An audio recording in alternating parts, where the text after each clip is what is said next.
Game প্লেটা আর আগের মতো নেই। আগের মতো কেউ গ্রুপে এসে বিগ ফ্যানও বলে না। আগের মতো আমার বন্ধু বান্ধবগুলো এখন গেমও খেলে না। সবাই ব্যস্ত তার নিজের লাইফ নিয়ে।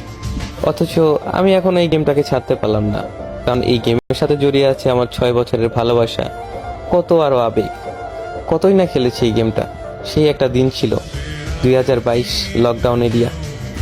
সারাদিন রাত 24 ঘন্টা ধরে গেম খেলতাম। কতই না বকা শুনেছি আম্মুর হাতে, তারপরেও এই গেমটা ছাড়তে পারিনি। কিন্তু এখন এমন একটা সময় চলে এসেছে, হয়তো বেশি দিন আর গেমিং লাইফে থাকা হবে না। গেম প্লের যে অবস্থা দেখতে পাচ্ছ তোমরা, আগে যেখানে 6টা প্লেয়ারে ইজিলি মাইরা দিতে পারতাম, এখন 4টার মাঝখানে ঢুকে একটারে মারতে কষ্ট হয়ে যায়। আর এই কথাগুলো আমি এখন কেন বলতেছি তোমরা অনেকেই বুঝবা না, কারণ তোমরা কিছু কিছু নতুন প্লেয়ার আছো যারা এইগুলাকে জাস্ট মজা হিসাবে নিবা। কিন্তু ওল্ড প্লেয়ার যারা আছে, যারা তাদের গেম প্লে হারাইছে, তারা অবশ্যই আমার এই বেদনাটা বুঝবে, তারা আমার কষ্ট বুঝবে। কারণ তারা জানে একটা প্লেয়ারের গেম প্লে ডাউন হলে তার কত পরিমাণ খারাপ লাগে।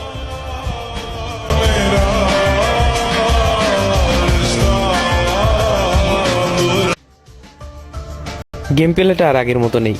আগের মতো কেউ গ্রুপে এসে বিগ ফ্যানও বলে না। আগের মতো আমার বন্ধু বান্ধবগুলো এখন গেমও খেলে না। সবাই ব্যস্ত তার নিজের লাইফ নিয়ে। অথচ আমি এখন এই গেমটাকে ছাড়তে পারলাম না, কারণ এই গেমের সাথে জড়িয়ে আছে আমার 6 বছরের ভালোবাসা, কত আরো আবেগ। কতই না খেলেছি এই গেমটা। সেই একটা দিন ছিল 2022 লকডাউন এরিয়া। সারাদিন রাত 24 ঘন্টা ধরে গেম খেলতাম।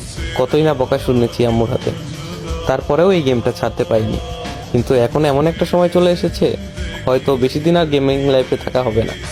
গেম প্লের যে অবস্থা দেখতে পাচ্ছ তোমরা, আগে যেখানে 6টা প্লেয়ারে ইজিলি মাইরা দিতে পারতাম, এখন 4টার মাঝখানে ঢুকে একটারে মারতে কষ্ট হয়ে যায়।